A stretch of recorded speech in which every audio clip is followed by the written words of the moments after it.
Hello, everyone, and welcome to SAMHSA Service Members, Veterans, and Their Families Technical Assistance Center. Our webinar today is an update on the VA's new activities and direction, strengthening and expanding behavioral health care for veterans. Welcome.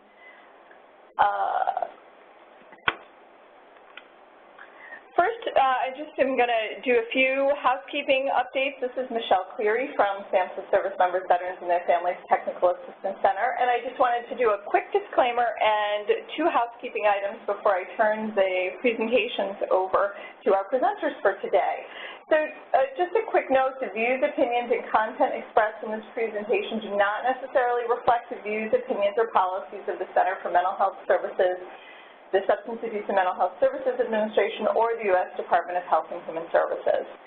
Before I start, I just want to let everyone know that this presentation is being recorded and the archive will be available within 48 hours after the event wraps up.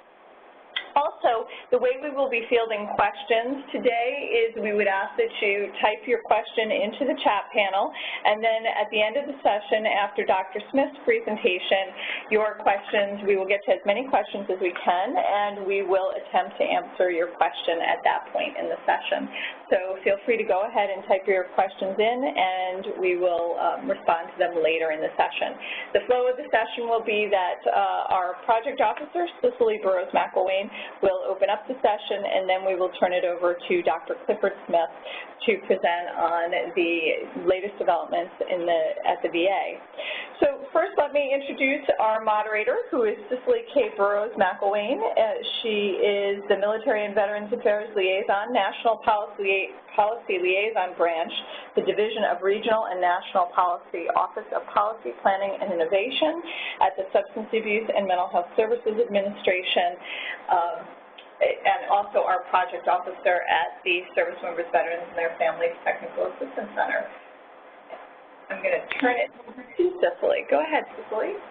Okay, thanks so much, Michelle, and thank you all for joining us today. I know our numbers keep growing on the attendance, so if you're just joining us now, we're really excited to have you here spending the next hour with us and Dr. Smith from the VA.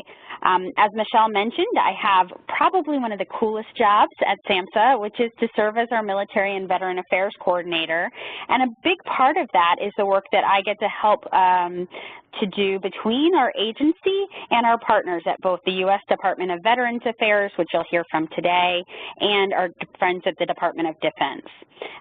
Through a large effort that's been ongoing for many years, we've actually been doing a lot of work together around the military and veterans behavioral health space. And part of our efforts have been to really look at how we can work together to make sure that these great advances that have been made at both DOD and VA are informed or made informed to our community providers like yourselves. So we're grateful again for all of you carving out the time today, and we hope that what you'll learn today is some of the details on the latest and greatest that VA has to offer our nation's veterans and their families.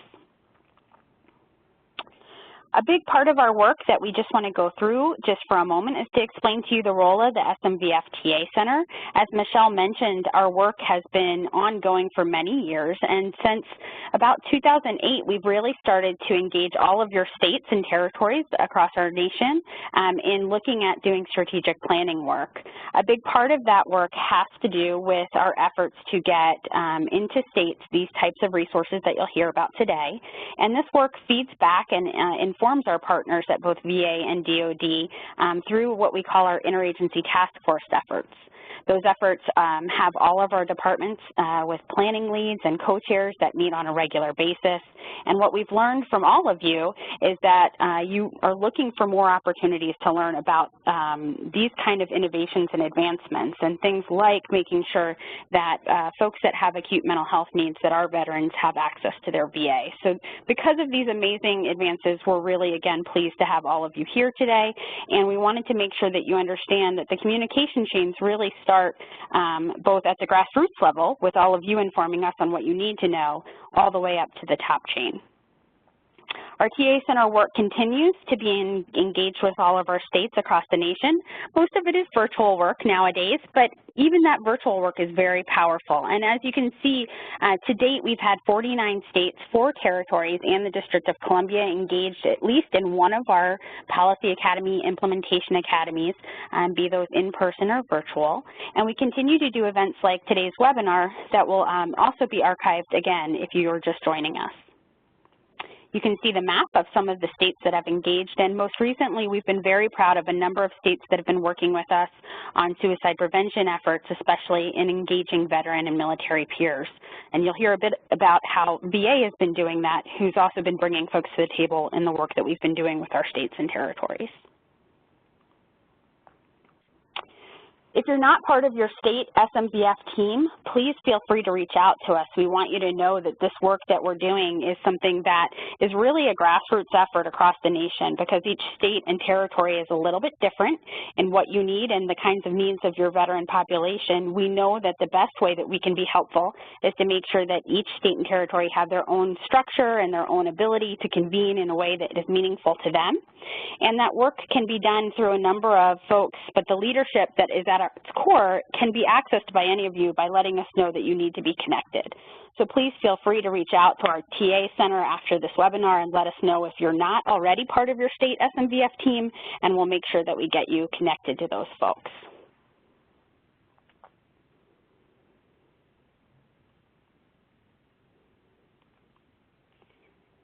So I have the honor of introducing Dr. Clifford Smith today, and one thing you should know is that when we started to hear from our states and territory partners about what you were hoping to learn from the VA, about what's been going on in some of the latest innovations and updates, we asked all of our great partners over there about who would be the best expert to address this group today, and Dr. Smith unequivocally won out. Everyone shared with us that not only in his role as the Deputy Director for the Office of Mental Health and Suicide Prevention there at VA Central Office gives him kind of that overview. He also comes from a background where he's served as the Associate Medical Center Director at Iron Mountain, Michigan, at their VA Medical Center.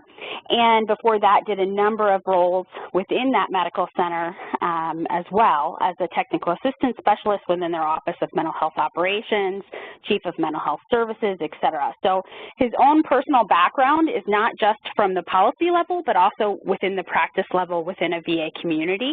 And his professional research background, just so you know, lies in the neuropsychology of HIV and HCV, or hepatitis C, and in the mental health business operations line. He has a graduate degree, or he's a graduate of the Fuller Theological Seminary in Pasadena, California, with a PhD in clinical psychology, and is also board certified in clinical neuropsychology.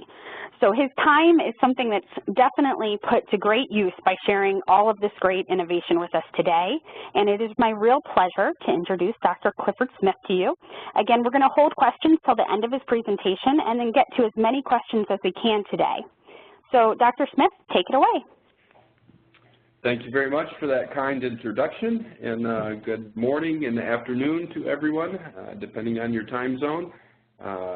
Certainly appreciate the opportunity to talk to one of our partners, and we're going to talk more about that. The VA is increasingly recognizing its role cannot be all sufficient, and we need partners in the community, both for research, clinical practice, outreach, and it's been certainly one of the great things to watch the VA expand its interest in recognition to those who support us, and that we can provide support to them. So thank you for this opportunity, and I'm going to jump into some slides, run through a few areas that were highlighted that would be of interest, and certainly happy to field questions afterwards, and if there are other areas we don't touch on, that is certainly fair game also.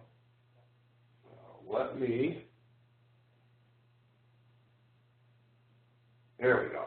So let's talk a little bit about some of the current initiatives in the office, which are specifically geared towards increasing access to care, as well as addressing suicide prevention. So today we're going to just quickly touch on some of the major initiatives, which one is known as the Be There campaign, which is our suicide prevention initiative, and there will be multiple outreach efforts, communication strategies, and programs around the Suicide Prevention Be There initiative. We're going to talk some about our efforts to expand emergency mental health coverage for our service members with an other than honorable administrative discharge and what exactly that means. Touch a little bit about the Clay Hunt Act. Probably of most interest within that is the peer support expansion, and one of the efforts among peer support programs that we have going on across facilities is a program called the Veteran X program. Touch a little bit about some care in the community or choice updates, and then finally just real quickly touch on some of the news that's been out there in regards to the VA maybe finally, after many years, moving in a positive direction on the electronic health record system. So let's start with perhaps the most important initiative and clearly the highest priority for our Secretary is the suicide prevention efforts. Here, this can be a busy slide, but I think it's pretty straightforward. If you look across the top 5 areas, these are the 5 main themes for suicide prevention, or these are our focused areas within the VA. So you can see in the dark blue there, theme number 1 is to improve transition. And then underneath each in the column are tasks or projects that are designed to address that theme. So you can see with the number 1 theme there, improve transition, we have expand our pre and post separation services and to expedite VA enrollment. So for example, we know it's an area or a risk during the transition from military service or working for the DOD and being discharged and moving into the private civilian world, which for many folks they've never held a private job out of high school. They immediately enrolled in the military, and so you can see we want to improve that transition opportunity, and so this will involve VA and DOD collaboration. There's some projects you can see that are highlighted with that. For example, there's discussion about auto-enrollment, and which would be service members as they are discharged from active duty or their military enlistment, they would automatically be enrolled in the healthcare system within the VA. So lots of people are exploring those options and what that would mean from a logistical and legal standpoint, perhaps. But that is all geared towards minimizing the risk associated with those transitions. Theme number 2 is to know all veterans. Our most recent publications and studies have shown that approximately 20 veterans die by suicide each day. And of those 20, we know 6 have been associated with VA care in the past, but 14 have not. And so we know actually very little about those 14 veterans. And so there are a number of research projects and partnerships that are being established to be able to look at identifying those 14 and prioritizing efforts at both outreach and perhaps services targeting those that are not directly involved with VA care, but our veterans. And so we are spending a lot of time looking at opportunities to know those individuals better, to be able to identify risk and to provide services. Our theme number 3, or column number 3, are the partnerships across communities. So, you know, here, like I had noted in the beginning, you know, the VA cannot do this alone. And so you can see as you go down the column there, there's a number of partnerships that are highlighted, from the Mayor's Challenge, a number of law enforcement partnerships. Certainly SAMHSA fits in there, Johnson & Johnson, Walgreens, a number of these, you know, public/private partnerships are targeting specific areas, which may be opportunities to collaborate on research, opportunities to provide IT or technology enhancements, opportunities to provide services, like with Walgreens. So again, all of those partnerships are geared towards suicide prevention, both perhaps from a research perspective, communications perspective, services perspective. And the rest of the column there just talks not only about those partnerships, but then like that final row going across, you can see how we're trying to measure that, or how will we know we're successful, is in that bottom row. Number 4, the theme that the Secretary is very interested in is a program on lethal means safety. We developed this out of our staff in mental health leadership at the San Francisco VA. We know there's increased risk associated with, you know, firearm possession and firearm access. We've had to do a lot of work around messaging. Certainly lots of veterans hear, you know, lethal means restriction, right, as you're going to take away my firearms. And there's, you know, a whole political battle about that. And so the language we are using is lethal means safety. That not only includes education about firearm safety, but also, you know, the naloxone kits, medication safety, overdose awareness and education. So the whole column there is strategies for reducing the lethal means access, and awareness for veterans and families will fit in that. And then finally, the 5th theme is to improve access. So certainly under this, the other than honorable administrative discharge would fit in. Also within this, I've written and am trying to push the field towards an implementation of open access scheduling models, in where providers would have during their scheduled week non-scheduled open access opportunities to see their patients. There's the Prep 7 or the VCL access to, you know, if you need a crisis worker, you don't have to listen to 14 different messages and a long telephone tree. You can press 7 and you will get there immediately.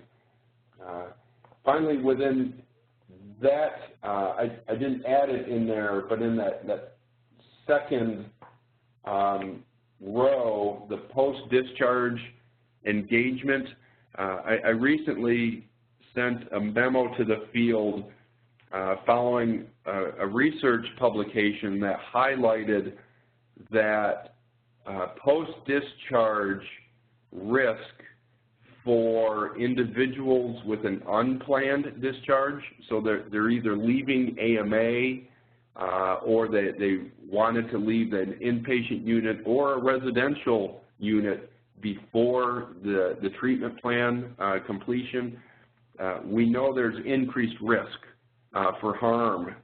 And so I recently prepared a memo to the field where we are requesting the facilities increase their access and outreach efforts to those individuals, that we engage them within 24 hours and we follow up in an additional appointment within 7 days.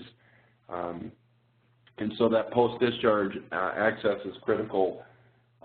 We also have an initiative going on focusing on primary care and mental health integration, where we will be providing training and fidelity oversight to the PCMHI model, which it focuses on a 30-minute appointment rather than, that traditional 60-minute psychotherapy hour or 90-minute intake. PCMHI is a great system for increasing access for the mild, mental health, maybe focused problems, and so that would fit also within our fifth theme of improving access. So this gives you a high-level overview of what is really being discussed on a daily basis at VA Central Office with Dr. Shulkin and other leaderships, Dr. Alleg, as they focus on increasing efforts at suicide prevention. Next slide. So here, this is really just focusing, teasing some of those slides apart. You can see here our communications overview with the central messaging of be there. Everyone has a role to play in suicide prevention. It is not just a psychologist's job. It's not just a social worker or a psychiatrist, right? It's not just that mental health LIP.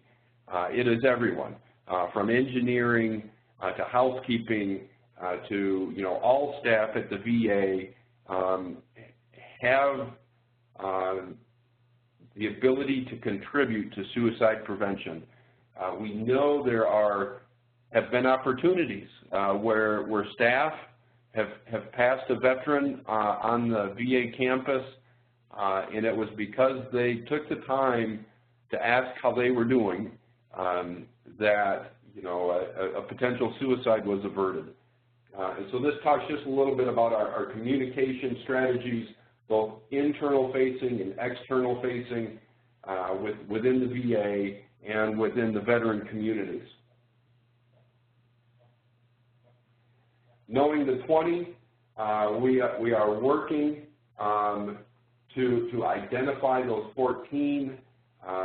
We are collaborating with the CDC and a number of other private research endeavors to look at how we can identify those at risk, not just those that are at risk who are receiving VA services.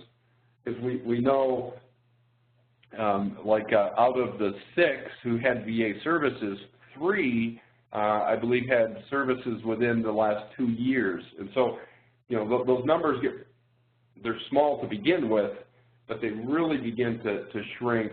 And so our largest portion there is those not involved with VA, and so a lot of effort focusing on identifying those. Establishing the partnerships, the prevention memorandum of agreements, the MOAs. We have current partnerships including disseminating best practices for peer support, establishing chaplaincy, mental health integration programs, looking at information technology and apps. Clearly the iPhone and a smartphone is, it's in everyone's hands or in their pockets or in their purse or in their backpack, and apps are more and more a recognized tool, and so we have partnerships building on those. Looking at training programs for evidence-based psychotherapies, and then certainly the opioid outreach efforts. The next high-level bulleted area is the OTH service members, and we know there are about 505,000 service members who have what is known as the other than honorable administrative discharge. This isn't a dishonorable discharge. It is an administrative discharge, which, for many may have been a barrier to the belief that they are eligible for VA care. And so in March, Dr. Shulkin announced during a congressional hearing his intentions to expand the provisions of care for emergency services for OTH administrative discharges. So I'm just going to jump over this one, but clearly this fits in with his priority for suicide prevention for those 14, right, for those non-engaged in VA care. The next couple slides just highlight there is no new legislation at this time. The Secretary felt that with the existing laws, it was within his authority to expand emergency services to the OTH administrative discharge. And this just talks a little bit about the authority that we have. The VA is authorized to provide health care based upon the law. And we are, in many ways, restricted from providing health care to those that are not within that framework. So, for example, those with a bad conduct or dishonorable character discharge, we are barred by federal law to provide care. Now, we can provide humanitarian care, so if the individual with a dishonorable discharge came on an emergency basis to a VA hospital, we of course would provide that emergency care, but it would be emergency-based only. It would not be a sustaining or a provision of long-term care because we are barred by federal statute. So the Secretary felt that the current laws allowed for this, that we could use or provide mental health services for evaluation, diagnosis, treatment, and rehabilitation in emergency cases. And so as we were looking at this, and I was involved with writing this guidance, I asked and pushed for a 90-day episode of care. So rather than trying to address an emergency crisis on a one-time visit in the emergency department at 3 a.m. in the morning, this allows VA providers to provide an episode of care for stabilization, which then will transition into a transfer to a community-based private provider. If the 90 days is insufficient, an additional 90 days can be requested from the VISN Chief Medical Officer, and so at the most we can provide 180 days of mental health care for the OTH service member, during which time we're providing care. The VBA is also involved and is establishing a process to be able to review cases quickly in order to perhaps change their designation so that we can provide care on a longer basis. Accessing the services, since it is emergency-based, the OTH service members need to initiate care through an emergency department, through the Veterans Crisis Line, or through a vet center. I specifically excluded going to a CBOC or a community-based outpatient clinic because they're not set up to address emergencies, right? But an emergency department is. And so when veterans go to one of those 3 locations, they can initiate the 90-day care episode. Moving on to the Clay-Hunt Act, you may recall this was established in February of 2015. It contains a number of sections, the most important of which address Section 2 is the evaluation of mental health care and suicide programs within the VA. And we have extensive work with an outside evaluator that works with our office in pulling data and information for this evaluation. Section 3 was addressing the internet website. 4 was pilot programs for education loan repayment programs. The EDRP, or the Educational Debt Repayment Program, has been around for some time in the VA, but what this allowed was, rather than establishing this program or repayment benefit for established psychiatrists, the law actually allows us to enroll students or residents as they're finishing up their residency, their final year of residency. They can commit to work with the VA and actually be enrolled early in the Educational Debt Repayment Program, and so even during their residency, they can be earning funding that can be applied to their educational debt. Pilot program on community outreach, suicide prevention efforts, and expanded eligibility periods. So the next couple slides just talk about some highlights. The evaluation is ongoing. There's a number of internet website processes that have been put in place, kind of that communication or the branding of VA mental health care is much better. And then finally, the pilot program that I noted for psychiatrists. But what I want to get to here is just a little bit about peer support and the Clay-Hunt. So we've continued in the VA to aggressively expand peer support specialists. They are at every VA medical center, and many community-based outpatient clinics, or CBOCs, have peers also. Currently, we are over 1,100 peer support specialists within the VA. We are expanding with some pilot programs. You know, they were initially hired within mental health, as you know, by the definition, you know, they are in recovery from a mental health disorder.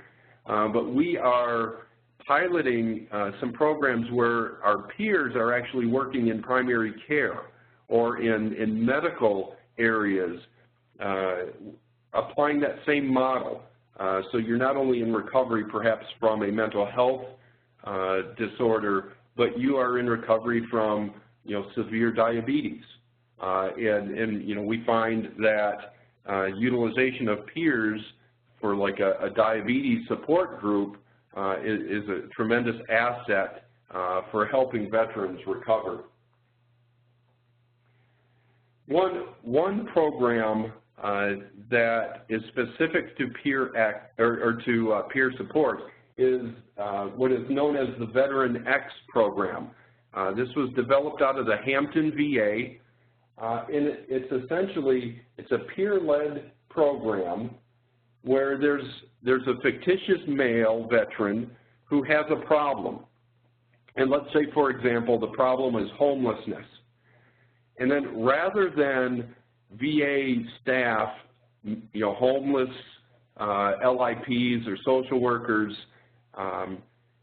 trying to resolve the problems for this veteran, it's actually the peers the peer support specialists collaborating in helping the peer participant or the veteran participants, they create the solutions for this imaginary veteran. So by helping veterans brainstorm and problem solve their own solutions for this veteran X, we're finding that they're actually problem solving and making solutions or the skills for solutions for themselves. So it's a great means of teaching decision making and problem solving as the veterans, as they participate, are trying to help this imaginary veteran, but we find the end result is they are learning to apply new skills to themselves. So it's a great program. It's in about 6 different VAs are using this right now. It continues to be implemented across new sites as it's a great teaching method and way of engaging veterans into their own care without being, say paternalistic or, having this pure didactic, we're going to teach you something. They have to teach it to themselves. So it's a very nice and creative program. The access initiatives, we have the same day access for care at all medical centers and at the C-Box. If a veteran comes with an emergent need and needs to speak to a provider immediately, sites have to have a mechanism in place to be able to address that need. Now that may not be a face-to-face appointment with a social worker or a psychologist or a psychiatrist, right? It may be meeting with the triage nurse or a pharmacist to renew a prescription, right? It's just meeting the need. And now we're moving to establish open access in general mental health. We have open access currently in primary care mental health integration. And as I look at the numbers, we have about 40,000 appointments a day are what are considered same-day appointments. They are unscheduled, walk-in appointments where there was a need and we were able to provide staff to assist them. And we have ongoing telemental health expansion and incorporation of telehubs that help improve our access across national facilities. This is a picture of where our hubs are currently located. So you can see everywhere from Vision 20 up to in Seattle, down in Big Spring, Texas, or Harlingen, Charleston to New York is a hub, and we staff psychiatry and psychology there, and they can function at any other VA across the nation. So I know, for example, we have folks at Salt Lake City providing care into Florida. If they have a shortage of a certain specialty or they have a unique need, for example, a gender-based care need that the facility is unable to meet, we can incorporate our telemental health staff from around the nation in order to meet that gender-specific need. Some developing initiatives, and these will be real quick here because there's not much to say. The CHOICE program is now called our Care in the Community. And there's a number of significant changes that are coming down the pike with that, but we're awaiting presidential signature before it gets wide announcement. But a core change is when CHOICE came out, the responsibility for scheduling fell upon the veteran and the community provider, right? So the veteran had to call the community provider, they had to work together, and they had to schedule an appointment.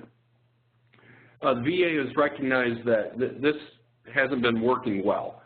And so the scheduling responsibility is coming.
It stopped advancing.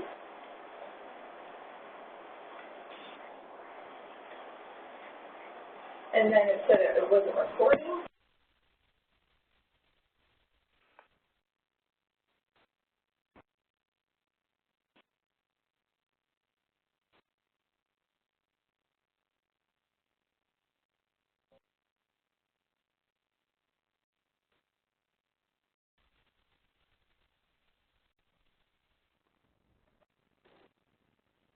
We're on Care in the Community. And Okay, I apologize that we had a technical problem on our end. This is Michelle Cleary. Dr. Smith, we're just getting you back to your slides. And then I will turn this back over to you. okay.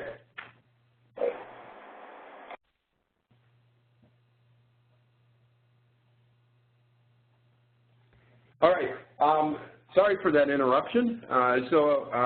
Not sure how much got through before I was cut off. So the care in the community, or the choice, the VA is going to be taking over the scheduling responsibilities for that, and there will be much more follow-up responsibility that will be assigned to the VA. So lots of changes there that we hope will improve the veteran's ability for coordination of care and timeliness in appointment scheduling. And then finally, just something quick on the electronic health record. There has been national news. Secretary Shulkin has decided to award a sole source contract to the Cerner Corporation, which is the corporation that makes the electronic health record for the DOD. So we are in the very early stages of this process, which I would anticipate is a 5+ year transition as we move away from the CPRS and VISTA into the Cerner model. It will not be exactly like the DOD.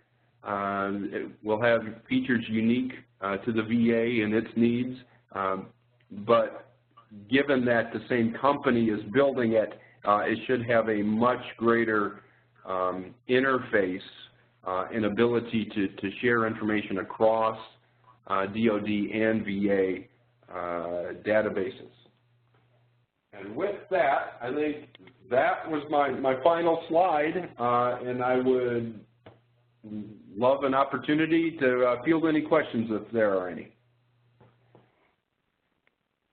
Thank you so much. What a great overview. I know it was a lot of information all at once. And first of all, thank you all. We have almost the entire group back on the line after the technical glitch.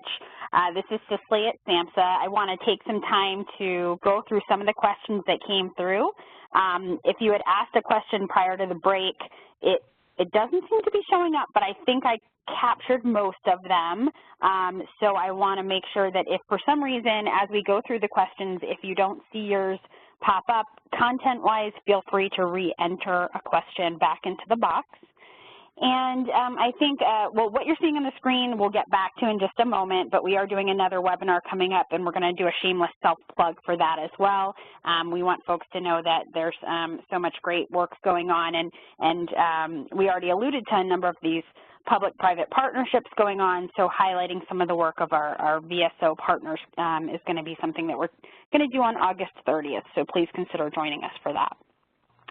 So getting back to you, Dr. Smith, I think one of the things that came that really struck folks in the audience today was the discussion around the number of veterans that we lose to suicide.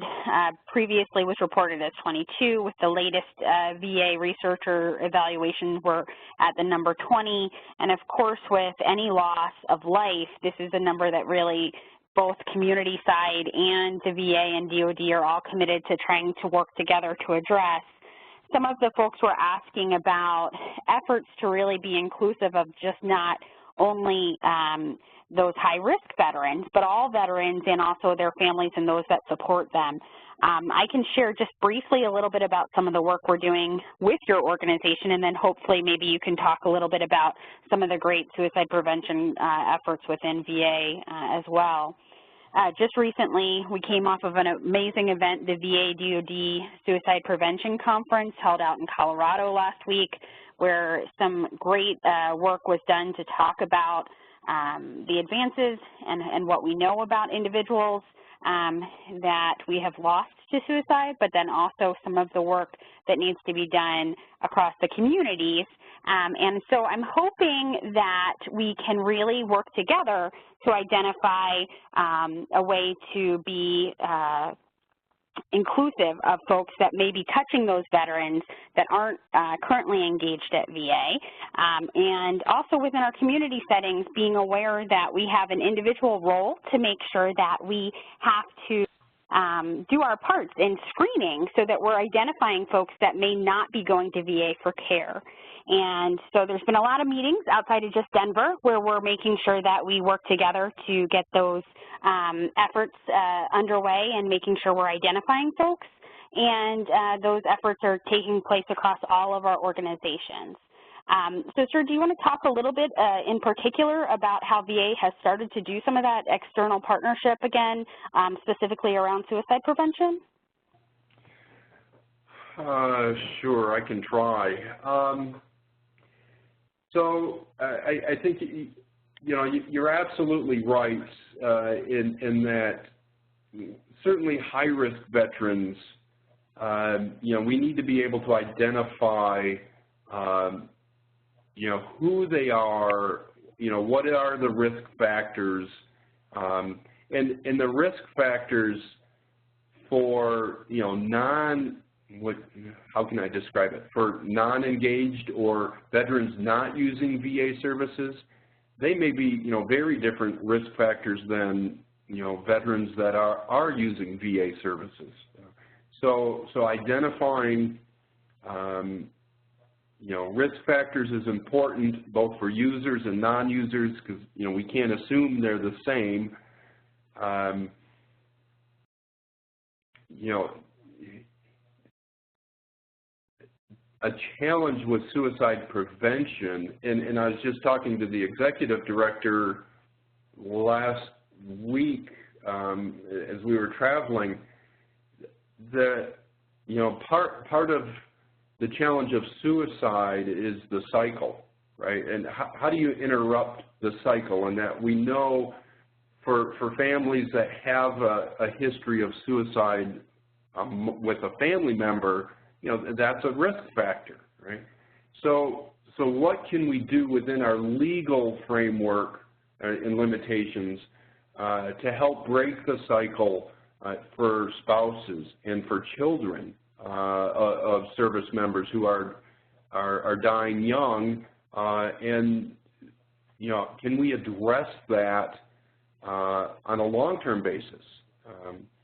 And what's exciting about, I think, the VA in these times right now I remember it was probably 8 years ago as I was starting in the VA, I asked why we didn't communicate with all of our continuum of care agencies in our, community that, are meeting for homelessness, right? And they, in the state I live in, Michigan, you do a point-in-time survey, and all, the community agencies, social service agencies, work together to identify homelessness. And there's a database for that. And I asked, well, why don't we participate with that database? And people were offended that I would ask such a crazy thing, that the federal system would participate with a state system and local agencies to address a problem. And it's exciting today thinking about we can actually do that. And the partnerships with SAMHSA and the many, state agencies and local agencies around the facilities, we can actually, work collaboratively with. So, I think there are efforts to reach those that are not just at the high risk, but it's knowing all veterans and families, and then being able to collaborate with the process that, in some ways the legal aspects of care may prevent us, but we can certainly provide care to families through apps, right? We can educate families on risks and how to have conversations that involve the risk for harm, and we can educate families on safety, even within our legal confines, and that's where I think the partnerships, the local partnerships, are really key. And we have a whole team on that in the suicide prevention side of our office, currently headed up by Megan McCarthy. We will have a whole series of staff that's what they will focus on, are those partnerships. That's very exciting.